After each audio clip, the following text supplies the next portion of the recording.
Hey, welcome to the channel. It's Jack, the muscle and mobility maker with Stronghold Strength and Conditioning.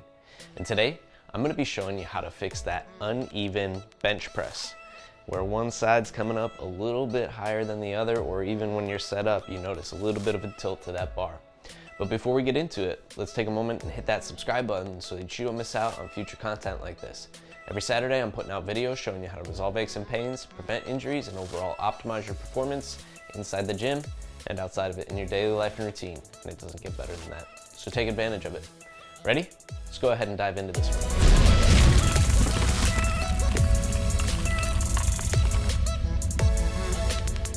All right, like I said, today we're gonna be going over how to fix that uneven tilted bench press that you're experiencing. Now, the most common cause of this problem is going to be what's happening at your scapula, so your scapular positioning. When we talk about stability for our upper body in the bench press, it's very important that we're able to retract and depress our scapula.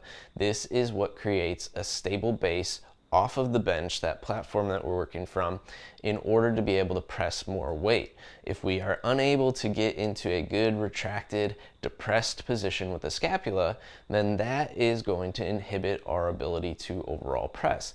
In this case, we're seeing one side that can actually pack well versus the other side that is not as well controlled, or maybe overall lacks the stability and strength that it needs to be able to get in that position and maintain that position. So it's a bit of a mobility issue where we're not able to access that range of motion. First of all, we don't have good control over it, and then we just don't have the stability around it to maintain that position, which is why we see the higher arm actually dumping load into the arm that is packed tighter in a better, more stable position. So it's actually dumping off some of that force onto the more stable side, although that is going to make it feel harder on the side that has better stability and packed tighter because of that imbalance. So we're gonna teach you how to actually use a few mobility drills here and balance that out. So without further ado, let's go ahead and start to dive into the process of restoring balance to those scapula. All right, the very first thing we're going to look at is your thoracic and spinal mobility. Reason being, if that thoracic spinal column is out of position, doesn't have the range of motion that it should, it can also block and inhibit your scapular positioning. So here we're going to take you through a full spinal car. What you want to do is intentionally hug that ball. I also like this move because we're protracting the scapula, so we're squeezing that ball, really pulling our shoulders into protraction, getting that full range out front, and then we're squeezing every bit out of our spinal movement that we can, so being very intentional about the range of motion that we're working. A deep flexion forward, really rotating as far to the side as we can, pulling up, opening up into extension, and making our way around in both directions here. And you could also switch which arm is on top to keep things balanced. But start with a few reps of this in each direction to really make sure that your spinal column is accessing the range of motion that it can.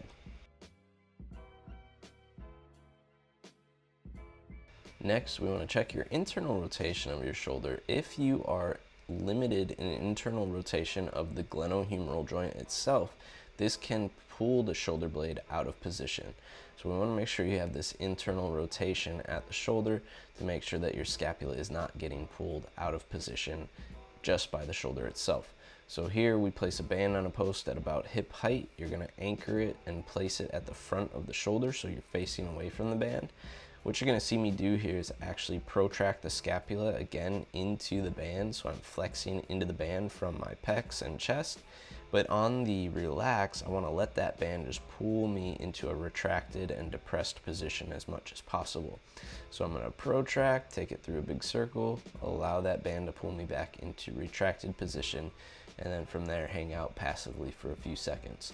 If you're limited in internal rotation, this is going to feel a little uncomfortable at first.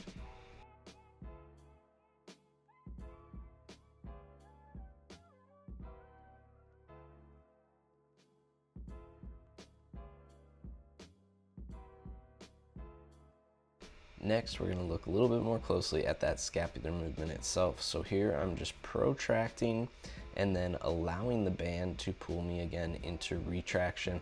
I like this one because it's very movement specific. It looks like a bench press, and this is going to allow me to really access the problem directly here. So I keep my abs braced as I'm doing this. My feet are planted, my glutes are engaged some to stabilize the foam roller. I do have the band under the foam roller there, right around my shoulder level. And you'll notice that I want to keep my elbows locked out the whole time here. So I'm trying to really maintain a nice straight arm so that the force of the band is pulling my shoulder blades back into retraction every time I release from the protracted position.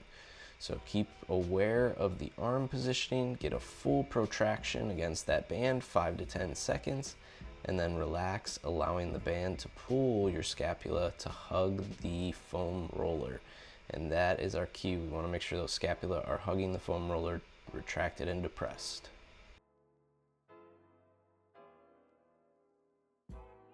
As I mentioned, it's important to check internal rotation. So if those tissues on the anterior part of the shoulder and even at the posterior, like your lats, are tight, it can help to provide some self-myofascial release to these areas as well. So here I'm releasing the pec, trying to get that to open up a little bit.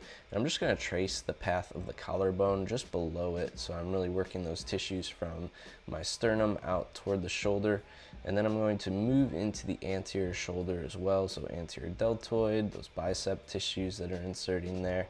And lastly, I'm going to take it into those lats eventually here. So I'm going to work all the way around that shoulder in any of those tissues that could potentially be keeping me in that internally rotated state because they're tight and restricted in their movement. So what we're searching for is any tender points to the pressure of the ball.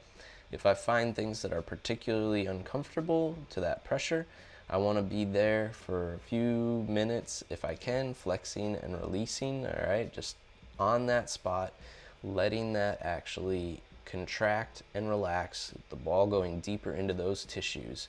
So kind of play around, find those areas, and then target those specific spots that are more tender and restricted in their movement overall.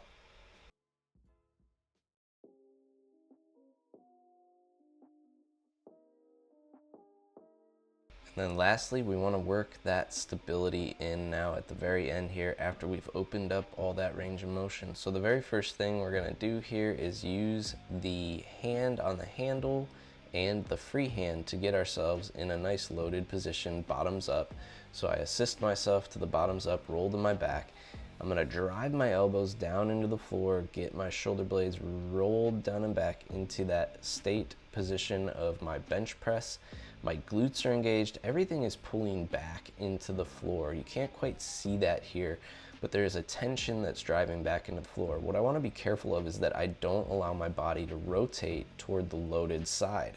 A lot of times, if there's a compensation here, I'll actually feel a twist or my chest will be slightly rotated toward the load.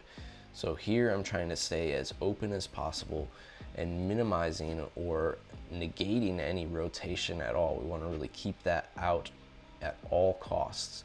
From there, perform a bench press, lowering the elbow to the floor and controlling that weight in both directions on the press and the lower.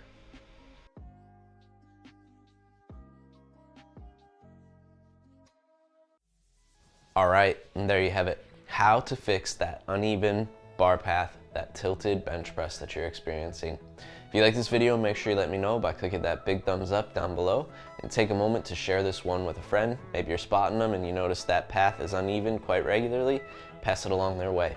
If you're somebody who struggles with a history of shoulder injuries and that is at play with your uneven bench press, then what I want you to do right now is drop down below in the description to fill out a coaching application and schedule a mobility blueprint call.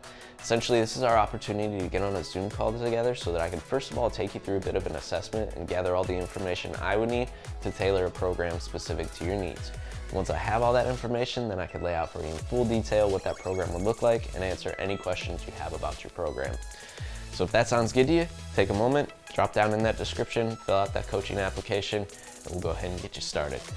Last but not least, if you have not already, make sure you take a moment and hit that subscribe button so that you don't miss out on future content like this. Every Saturday, I'm putting out videos showing you how to resolve aches and pains, prevent injuries, and overall optimize your performance inside the gym and outside of it in your daily life and routine, and it does not get better than that.